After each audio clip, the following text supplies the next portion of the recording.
ওয়াকআপ নিয়ে আমি আর বলবো না, নতুন করে আমাকে বারবার ডোন্ট ইনসিস্ট মি। ওয়াকআপ আমাদের এখানে কোনো কোশ্চেন নেই। যদি ওয়াকআপ নিয়ে আন্দোলন করতে হয় দিল্লিতে যান, এখানে নয়। বাংলায় আপনাদের কোনো প্রবলেম নেই, বাংলায় আমি আছি, মনে রাখবেন। আমি হিন্দুর প্রপার্টিতেও নয়, মুসলিম প্রপার্টিতেও নয়, শিখ প্রপার্টিতেও নয়, খ্রিস্টান প্রপার্টিতেও নয়।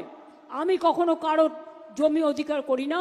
আর কোর্টে অলরেডি স্টে আছে, এটা সাবজুডিস কেস, আপনারা জানেন। আমরাও কোর্টে পার্টি হয়েছি। এইটা নিয়ে আর গুলোগুলি করবেন না, গুলোগুলি করবেন না। যদি করেন সবচেয়ে বড় শত্রু আমি হব। যদি আপনার কেউ অধিকার কেড়ে নেয়, অধিকার রক্ষা করার গ্যারেন্টি আমাদের, এটা মাথায় রাখবেন। এনআরসি করে কেড়ে নেওয়া হচ্ছিল না, এনপিআর করে কেড়ে নেওয়া হচ্ছিল না, তো আমরা তো রাস্তায় নেমেছিলাম, আন্দোলন করেছিলাম। আপনাদের জন্য ডিসিশনটা আমায় নিতে দিন, আন্দোলনটা আমায় নিতে দিন। আর আপনারা সব সম্প্রদায় একসাথে থাকুন, ভালো থাকুন, সুস্থ থাকুন।